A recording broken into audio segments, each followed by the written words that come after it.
Hello, and welcome back to another episode of Red State Blues with Ben and Melanie. Hi there. Yep, here with Melanie. Yeah, just have her hostage here in my dungeon. And, let's...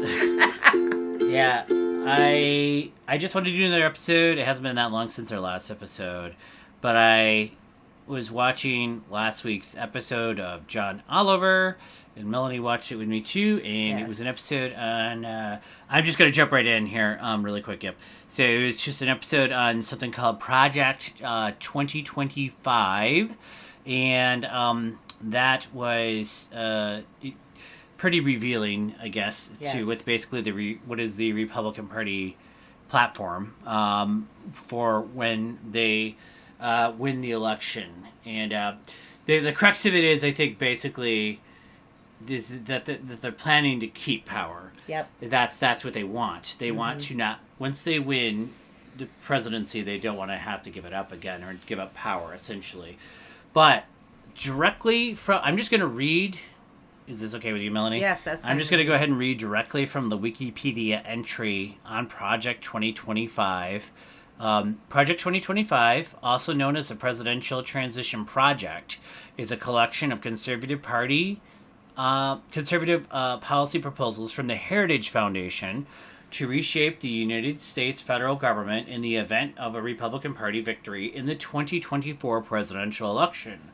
Established in 2022, the project aims to recruit tens of thousands of conservatives to the District of Columbia to replace existing federal civil servants, whom some Republicans characterize as part of the deep state, quote unquote, and to further the objectives of the next Republican president. It adopts a maximalist version of the unitary executive theory, a disputed interpretation of Article 2 of the Constitution of the United States, which asserts that the president has absolute power over the executive branch upon inauguration.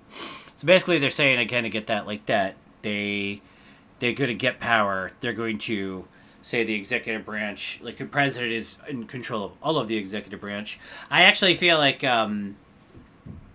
And not just all the executive branch, the entire federal government. Yeah, like it gets rid of all checks and balances. Yeah.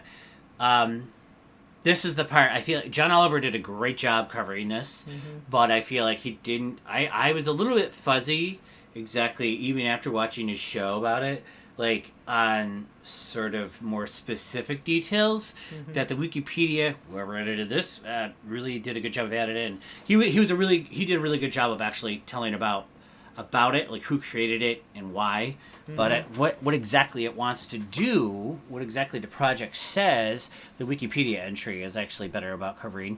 And this says, Project 2025 envisions widespread changes across the government, particularly economic and social policies, and the role of the federal government and its agencies. The plan proposes slashing funding for the Department of Justice, dismantling the Federal Bureau of Investigation, the FBI, dismantling Department of Homeland Security, DHS, sharply reducing environmental and climate change regulations to favor fossil fuel production, eliminating the Department of Commerce, and ending the independence of federal agencies such as the FCC, the Federal Communications Commission, and the Federal Trade Commission.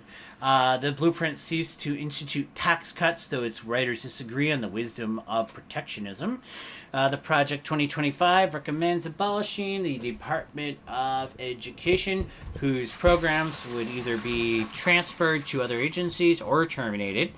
Funding for climate research would be cut, while the National Institutes of Health would be reformed along with conservative principles. The project urges government to explicitly reject abortion as health care and eliminate the Affordable Care Act's coverage of emergency contraception. The project seeks to infuse the government with elements of Christianity, which just seems, among other things, right there, just a huge violation of the Constitution, right there. I mean, immediately. Yeah. It proposes criminalizing pornography, which actually has been done in several states already now.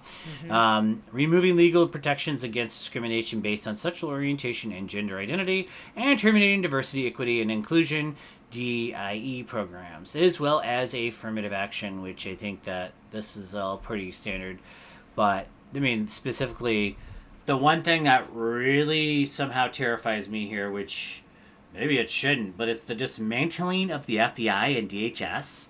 Like, what the hell did they do to piss off everybody? And I'm guessing that they investigated Trump. That's probably what it is.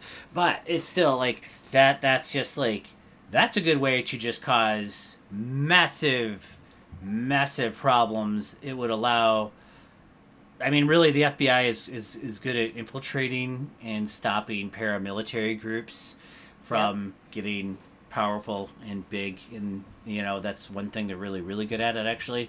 And not to mention domestic terrorism, fighting that and being ahead of that. They're very, very good at that.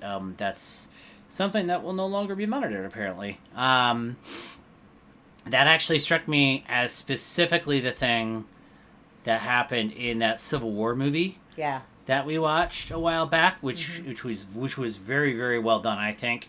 Obviously, it had a lot of controversial opinions online, but I thought it was great. I really love that movie. As far as it was just focusing on what sort of hellscape this world that we live in would become if there was a civil war. Like, everybody seems to think it could happen. Like, whatever happens, we don't want that. So, that's just the worst possible case. Anyway, that president in that movie was a nincompoop. That was the thing there. He dismantled the FBI. Yep. Which is insane if you actually want to maintain control of a country, is to dismiss, and it'd be like the Emperor of Rome dismissing the Praetorian Guard. That would be like at his peril.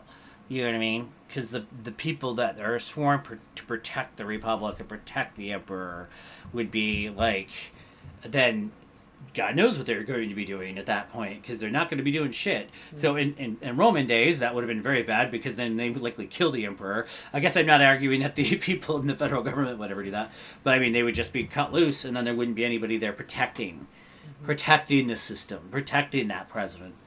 No matter who the president is. I mean, like, that's their job, is to protect him. DHS, Department of Homeland Security, man, like, that their job is to protect the system, protect the government from, It's like, why would you get rid of that? That's insanity. Mm-hmm. I mean, unless you just, like, hate this country or something. You're a like Russian stooge. Yeah, apparently. Or you just can't think beyond your own ass. It's unbelievable. Anyway, so that just is astounding.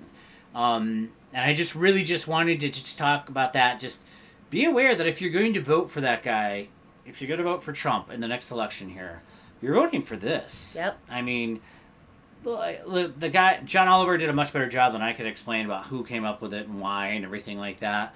This guy kind of came out of nowhere, and now he's like super famous in the right-wing circles, and whatever his name is here, Paul Dance, is that it? Yep. So, yeah, anyway, but it definitely has to do a lot with, I'm sure Steve Bannon, too, and his ilk, and all of these people that are sort of online personalities at this point. And, anyway, go ahead, sorry. I just think that the Christianity thing, that they try to put more Christianity in the government, is horrifying in America, because that is what the people were fleeing in England in the first place, because they wanted to have freedom of their own religion. Yeah. And to not have separation of church and state makes that be, if you add Christianity into it, it's mandating Christianity. And that's just totally against. Well, I think that they just this week earlier, they did a thing where they pass something in Alabama. No, not Alabama. I'm sorry, Louisiana. Ten Commandments. About the Ten Commandments, putting it in every single classroom. Mm-hmm. I think like a giant poster of him or something like that has to go up in every single college or every single classroom, kindergarten through college, or something like that. As they passed a law, and obviously that's just like. That seems like a bait for it to go to the Supreme Court. With at any other time in the history of the country, I mean, like, they would just strike that down, just straight up. It's unconstitutional. God knows what the Supreme Court's going to do. So I'm sure this is like an attempt to get it to go to the Supreme Court, just to see if they'll allow it.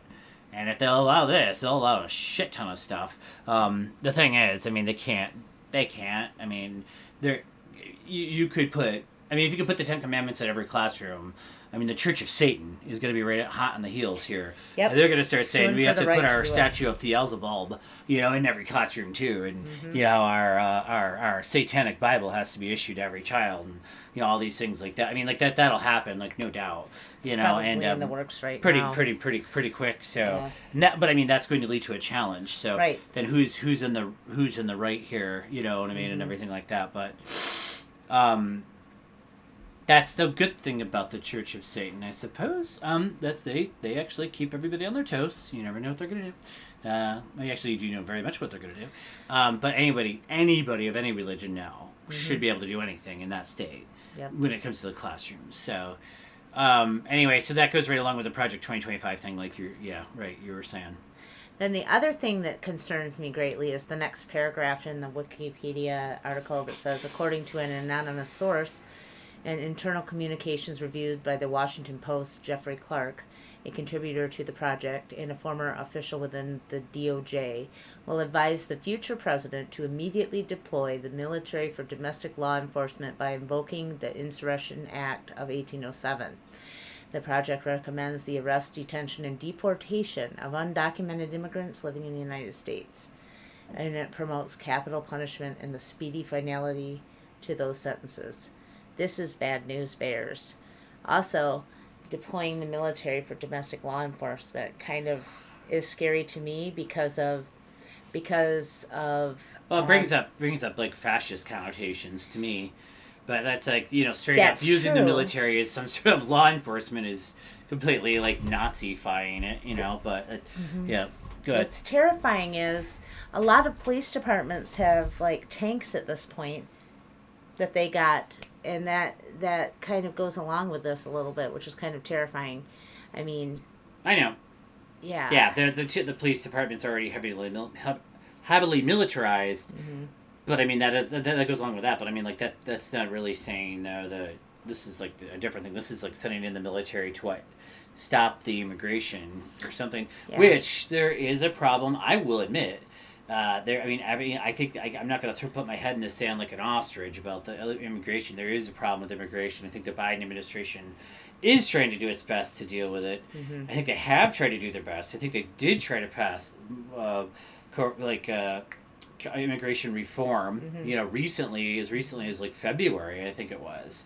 And the Republicans wouldn't let it get through the House. So apparently they don't really want a solution because they were going to fund all kinds of stuff, border funding and everything, and the Republicans wouldn't let it get through. So I don't really know what they want, but the mass deportation and detention and arrest of everybody is kind of insane. That's not really a way to handle the problem, and it's not going to make it go away.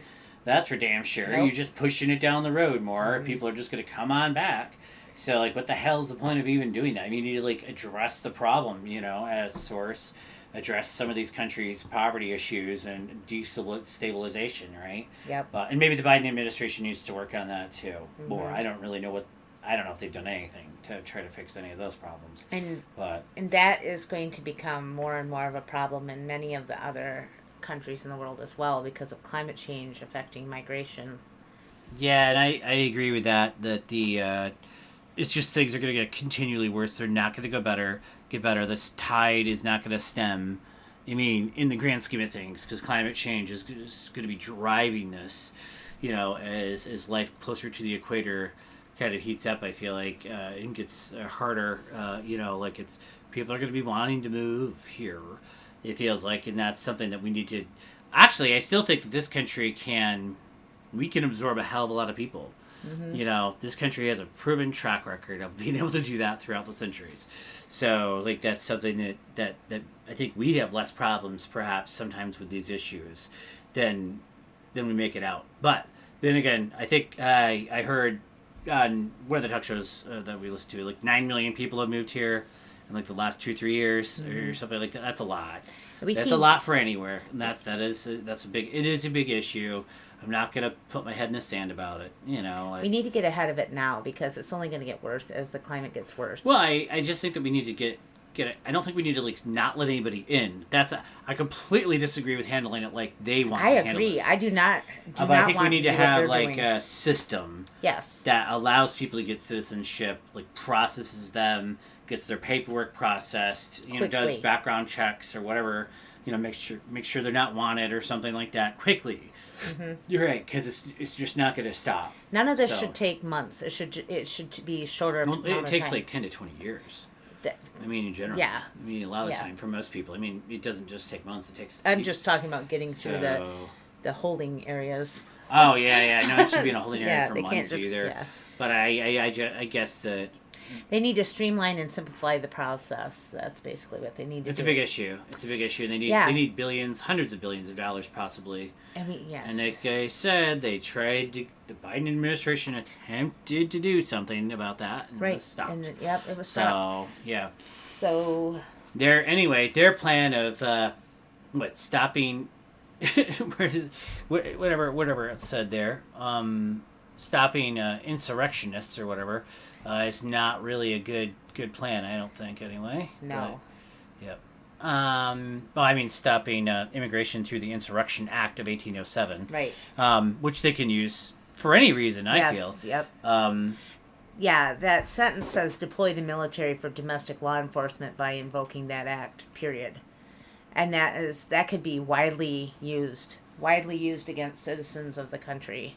Mm-hmm. Not just immigrants. So you need to think about that. You got to think beyond of what they've written, how those laws could be used, why they would want to get rid of the different departments and that kind of stuff. Mm-hmm. So just take a look at that. Take a look at the Wikipedia. Give Civil War a shot too if you get a chance to watch it.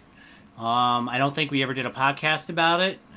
We were going to, and we didn't. We were looking about, but yeah, definitely give that movie a shot.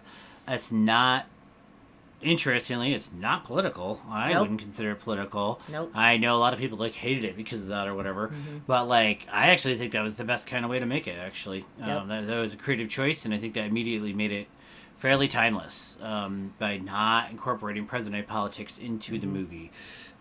They were just simply making it about, it was from the perspective of a war reporter, and they were just simply making it about that. So, covering it.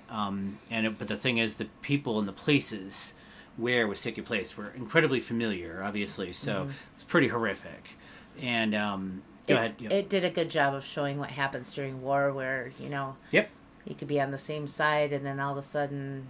And I think they did a great job of making his point, which we do not want that. Yes, that's the thing. No matter how much we disagree, we have more in common with each other. We have much, much more in common with each other than we do apart. And this country is a better place for it. We need to figure out a way to get legislation passed to solve problems, to not constantly be fighting about everything. But yeah, that's yeah. Anyway, that's the point, I guess, that the movie would try to make. And I think a lot of our problems come to that intersectionality of class. Yeah, absolutely, right. What was that guy's name we were watching on Bill Maher, the Reverend such and such. Anyway, he wrote a book about it, and it sounds makes total sense. Yeah, let me look him up. Hold on a second, we'll figure that out. All right, and after looking it up here briefly, no time at all passed while we were doing that. Reverend Dr. William J. Barber II wrote a book called White Poverty, How Exposing Myths About How Race and Class Can Reconstruct American Democracy. And he's a really famous reverend who kind of, I think, is following the tradition of Martin Luther King and people like that. And he is pretty damn smart. He was on Jon Stewart. That's where we watched him on The Daily Show, not Bill Maher. Sorry about that. And that's how we just kind of got wind of him anyway, a while back. I don't even know when it was. Not even a while back, not that long ago, but a few days ago. And he was just plugging his book. But his book, I started to read it anyway, and his points are, it does kind of go along with the Civil Rights March in Washington in 1963. That when Martin Luther King was giving that speech, there was a lot about inequality in there, Mm-hmm. and that's something that's largely forgotten. And it's not just race that is all of the issues, although race is a large part of it. But and race is a huge part of it. It's not like race is not an issue, but also poverty is a huge issue, and inequality. And that's what he's trying to get at. And that if you look at percentages a lot, like 135 million people in the United States are considered impoverished, apparently, which is a large percentage of people here, and that a very, very, very large percentage of African Americans are considered impoverished, a much higher percentage than white people, right? But if you look at the overall numbers, something like 66 million of the poorest people in the country are white, and that's something that's kind of widely not acknowledged very well by the media. No, they're kind of invisible. And it's not even that they're really invisible as much as I just think that they're not. It's not that it's. I guess I don't know. I don't really know how to say that. Maybe they're kind of invisible, but it's like they're just not really acknowledged, and it's just like we're not acknowledging that these black people and white people, and other races as well. Large percentage of people are just like other races, different Indian tribes and stuff like that. But like they're not really acknowledged. We're really only seeing poverty through the lens of the African American people, which is I can't remember how many exactly, but it is less numerically than all of the other groups. You know what I mean? Then all put together. Yep. So it's not like all poor people are black, but somehow we have this like media lens. And he was talking about this in his book. I just started reading it, but like how like we have this media that focuses on like the so-called welfare queen and has really for all of our lives. Yep. That I'm 45, and this has been going on since before I was born, really. The so-called welfare queen, who's an African-American woman, apparently, that you're supposed to conjure up when you think about getting social welfare or some sort of help, from the state. Like that's us, it's somebody who's not like you, who's different, who's taking, when probably a huge amount of welfare recipients are white. Probably more of them, in fact, are white than black, indeed. And there's not even, there's nothing wrong with that. It's just that, like, we talk about poverty as if there's some sort of problem, but he actually was also arguing, I think they were talking about this on the program, that, like, that huge amount of people that make, I guess, less than $13,000 a year or some insane thing, which is nuts, which was some figure that was probably set, like, 30 years ago at this point. I mean, it should be higher than that, but like those people, that's not a bug of our system. That's a feature. Yep. That's what they were getting at. Like, the system is designed that way to have a huge cheap labor pool. Like, that's how capitalism just works, and like that's just, we need to take some of those harder edges off of capitalism, in my opinion. And I think that's what Bernie Sanders would believe. I think that's what a large percentage of people on the far left believe.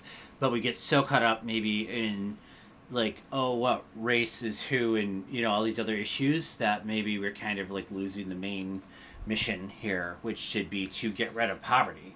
And you can do that through civil rights, obviously, and you can do that through getting people voting access and all kinds of things. So anyway, I think having him talking about the large portion of white impoverished people, if that number was known, because of racism often, is that you would have more people that would care and feel like they needed to help their neighbor and believe more in social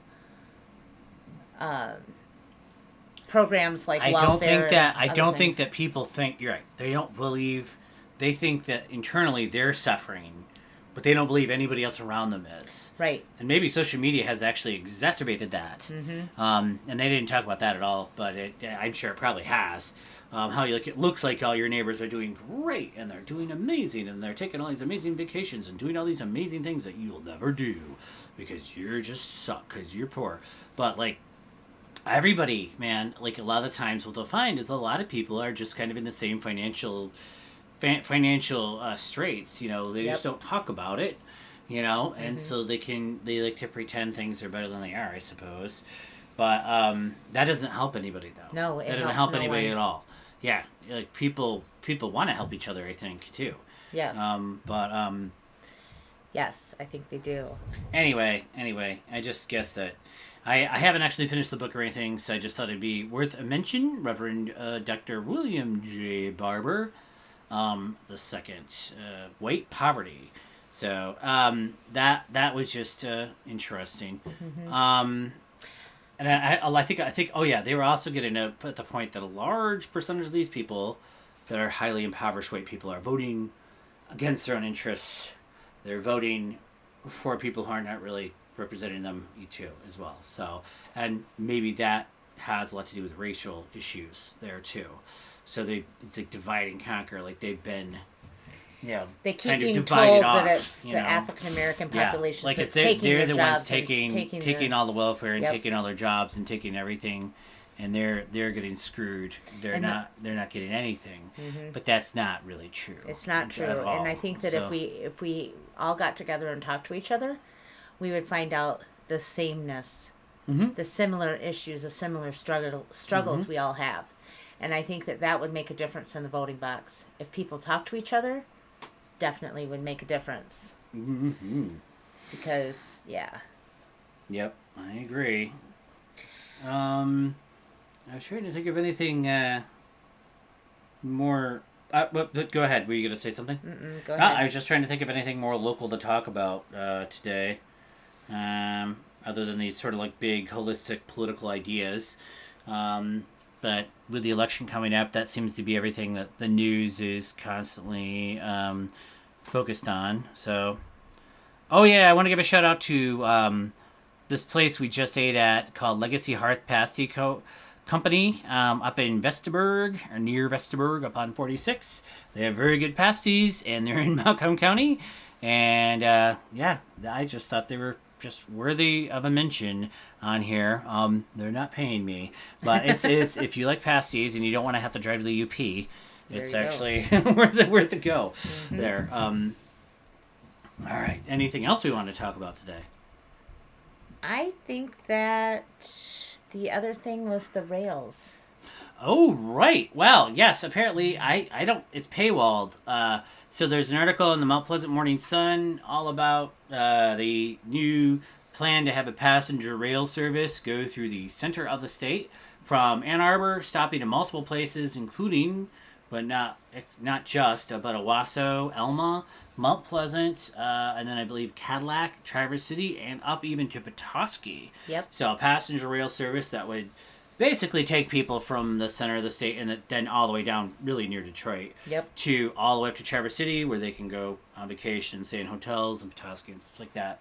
And that's really awesome. That's just like the best idea ever. I cannot find anybody online against it. But obviously, I'm sure there's going to be a lot of naysayers if it actually starts to come to fruition. Apparently, there's planning commissions, though, that are starting to be formed in Mount Pleasant. I'm assuming about where to put your train station or where to put your whatever. And, you know what I mean? They're going to use existing rail lines, though, so this isn't going to be like a huge... They're not going to have to like build new rail lines or whatever. They're in stage 2 of the process. Yeah, it's still going to be years away. They're going to be doing like little small town... meetings right? To figure out what people would like to see with the rail service, where it should stop. I think that the Chamber of Commerce of a lot of these little towns are over ecstatic. Yep. Honestly, because like this could really bring back a lot. Yeah, like I you were reading that Cadillac, like it was just like, oh my god, yes, you know what I mean. And then they'll get a train stop right in the middle of Cadillac. People will just go shopping and might bring tourism even. You never know, you know. Yep. So like it's just a whole thing could spring forth from their downtowns if those train stations are in the downtown area, which I'm assuming that a lot of them have the room. Yeah. I think not commuting would be great for a lot of people. Well, yeah. I mean, last time we are like most Michiganders like to go north, and every single time I go up there, I swear to God, to Petoskey or like anywhere in that region, sort of in between Traverse City and Petoskey, it seems like it's a nonstop freaking traffic jam. Yep. And it'd be so nice if that was alleviated somewhat. I'm sure it won't be alleviated completely, no matter what, but because it's a busy place in the summer. But it would be nice if if you just wanted to go to Petoskey and stay in a hotel or something like that, like that would be just great. So the right type of thing, or stay in a B&B, for example, you know what I mean, and just kind of explore the town, but I mean, I don't know. I really have high hopes. I really think I think a lot of this might be hinging on also the greater national election. Like, I think that Pete Buttigieg now lives in Traverse City with his husband and kids or whatever. And I think that he's the secretary. I mean, I know he's the Secretary of Transportation. That probably is what's driving a fair bit of this. Yep. I don't know without the power behind the federal government if anything would be happening with this whatsoever, really. So, but I still think it's a great idea. Anyway, I'm really afraid. Obviously, but I think a lot of it depends on this is going to take several years for completion. So, if the election goes differently than I want it to, then obviously this might not happen. But, right. Yep. But it sure would be nice. It would be nice to have those rail systems back in place. It'd just be sweet to just be able to drive to Elma. Yeah, and take the train to Ann Arbor Yeah. or something like that, or vice versa. Take it north to Traverse City. Mm-hmm. I mean, just for like the weekend. I mean, that would be just super. I don't know. It just seems like it would really help revitalize too. Like Elma is a nice little town, but they could really use that. Yep. You know what I mean? And not just Elma, but I mean Cadillac, Owasso, all these like smaller places ish that could, Not just for tourism dollars, but when you have a railway in place, they also use it for commercial reasons. Manufacturing and things like that could actually come back to areas. Let's walk you back on that one. These are existing railroad tracks. Mm-hmm. They already are used for freight. Oh, okay. So like these are already existing, pre-existing. They already have their, and I don't even know what the pecking order for freight versus passenger trains are. So from what I understand, is freight trains take precedence over passenger trains, typically. So if there is a freight train, they're like get to go ahead of the passenger train, which does cause delays. This has caused many delays in Amtrak railroads, I guess, because the freight always gets higher pecking order, I guess. But I don't even know how this is going to go with this. I have no idea if that's the rules or how that's any of this, but this is they're not going to get, that's what makes this so feasible is it's not some awesome new high-speed train, unfortunately, but it is actually just going to use existing lines. They just have to just get the service going on the existing lines. So that to me just seems like it's going to be relatively simple. You know what I mean? As long as they get, however many zillions of dollars or whatever from the federal government to do it. Right, that's what it's going to take. Yeah, just money. Project. Yeah, yep. But they don't have to build a new. The infrastructure's already there. Yeah. So that's the part that's actually easy. It's more like, is there a will? Sometimes, but and who knows? And I think that there is at this stage, especially like we were talking earlier, with all of the prices on how much new cars are now. Yep. Insanely expensive, how much car insurance is now, how much gas is now. I feel like when passenger trains started to go away, like in the 50s, 60s through the 80s, really, they completely left in the 80s, really, for the most part. And then the cars were super cheap. Car insurance, gas, like none of that was really a consideration. Everybody could afford it. Mm-hmm. Now cars are almost like luxury items. Car insurance is insane through the roof for most people. Gas is just, you never know what it's going to be. I mean, right. It could be higher, it could be lower, like most of the time. Cars themselves, new, are just extraordinarily expensive. Most cars at this point, I think, were more than our first house. Yep. So I mean, it's just not even a It's, so that's the thing. They've turned into, instead of, like, it used to be, I think, in the 50s and 60s, like, everybody had a car. Everybody could afford a car, without hands down. Mm-hmm. Anybody from working as a cashier at a gas station, you could afford a car. You had anybody working at, like, any store, you know what I mean, just in the service retail industry could afford it, no problem. But now that's just, I don't feel like that's the case. So now cars are reserved for people who can afford them, Yep. which is what the car companies like, because they keep producing really expensive SUVs and really expensive trucks that have all the bells and whistles, and that's what they make the most profits on. But they're not making cars for like the everyman, you know. Right. They're not making the Volkswagen Beetles anymore. They're not making Model Ts anymore. They're not making stuff that just like the average person can just run right out and buy, you know. So I don't know. I feel like the demand for this is way higher than it probably was like 20 or 30 years ago. I don't know if this would have really got much traction then, but now everything has really shifted. So, Yep. yeah, anyway. Yeah, I think that the pull for more public transportation in general, like buses, like local buses and the big bus lines, it's all going to be more important now. And everybody still has a car. Let's make that clear. I'm not trying to say people that can't afford cars in the United States or in Michigan or whatever. I mean, but new cars is kind of what I'm talking about Right. here. Well, even old cars are even hard to old find the cars have cheaper ones. they come down a little, but they're still higher than they used to be. Yeah. I agree. Used Yep. cars are, but new cars have turned into like an extremely, crazy thing to me. But, yeah, I really look forward to the day that I could hop on a train. That'd be fun. We'll see. And then I think you said there's all kinds of comments screaming for people to like bring that rail line down to Grand Rapids. Yes. Bring that rail line to Lansing. Bring that. So I mean, maybe if they get this one section of it started, people, and it works halfway decently at least, people will be like, hell yeah, man, bring it to some of these other places a little bit closer to wherever they live. Yep. So, and the west side of the state could use something like that, I'm sure too. On the central side, the central part of the state, I guess, down to Lansing, could have Right. a little arm. So, but I mean, really, I think it's on this north-south axis in this state. I don't think anybody really wants to use something, in my opinion, maybe I'm wrong, it doesn't feel like anybody really wants to use any kind of regular train system to commute on.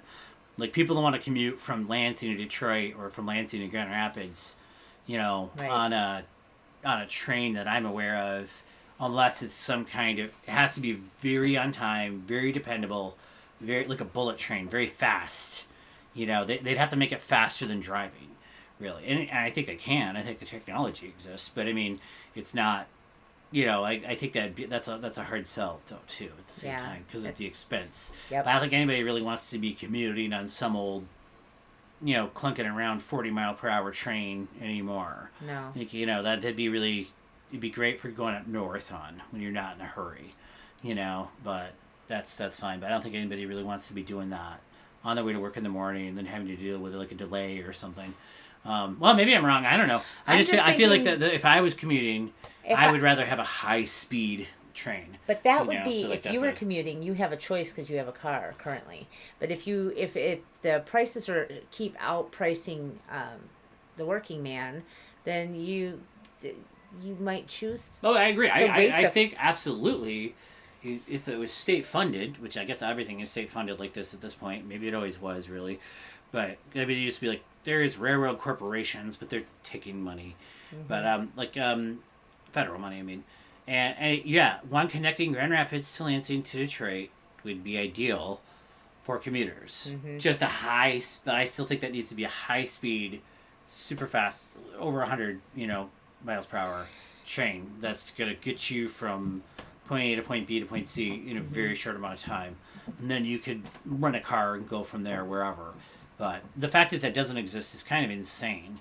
Like anywhere else in the world, they would have done that probably if they were like this state, But those are like the three most important cities, really, right? So yeah, or urban metropolitan areas, I guess they should say. So People need to get to where they need to go. Like if the workers, live in certain neighborhoods or in rural areas, they need to be able to get to work somehow. I guess let's bring it back down to earth then again. This is like fantasy, pie in the sky stuff to me.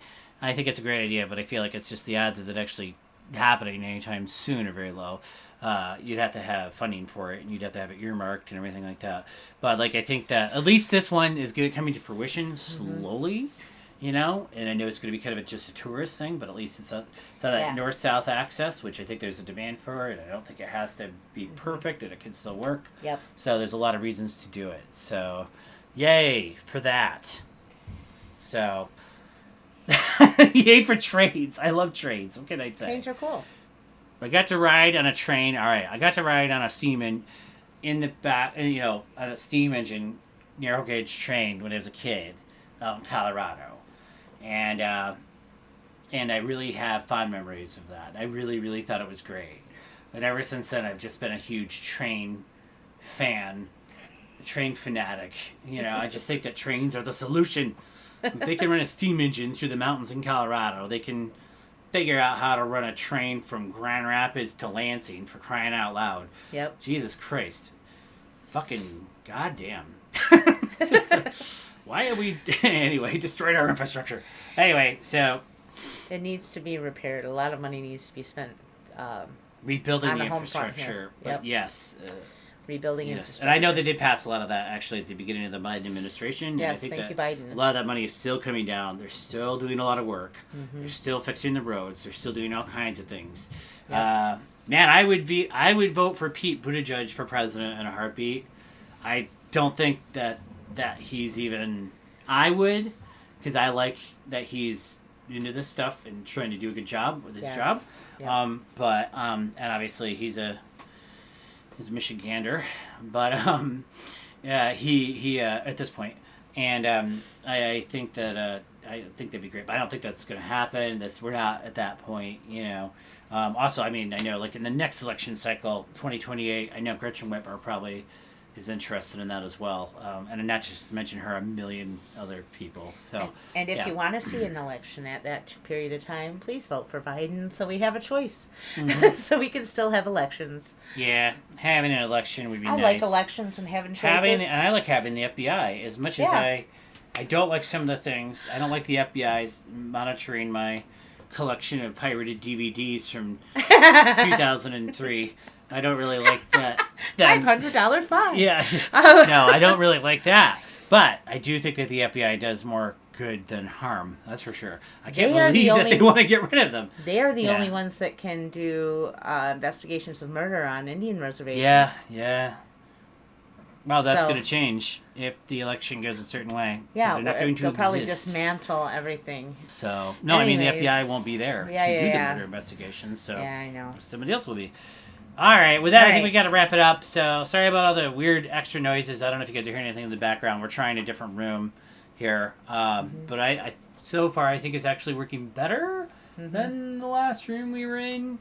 But this is like a secret little dungeon room in the basement. But I hear all kinds of creaks and cracks coming from above us. So, I don't know if those are being picked up on the microphone or not. Hopefully not too badly, anyway. But this is... I was trying to find a room that was, like less echoey. I feel like the salon room that we were in was like super, super echoey. So this feels like it's a much snugger space, but it does feel less echoey. I need to put more things on the walls, probably, to get it to... It even is a little echoey in here, but not as bad. Anyway, so let us know what you think on our Facebook page. If you have any ideas, or you're a supporter of trains, or like this room better than the Swan room, just drop us a note. Yeah, take the train to Red State Blues Facebook page, whatever that is. I was going to say Red State Blues website, but I don't think they have one. Red State Blues Facebook. Yeah, and leave us a note. Tell us what you think. You can email us at benandmelanie at gmail.com. Correct, as Ben and Melanie Show at gmail.com. Substack is coming soon. Correct. Thanks for everybody who's actually who's listening. We know there's not a lot of you, but we really appreciate the people that do. So thank you. All right. Bama P. Guaman. Bama P. Guaman.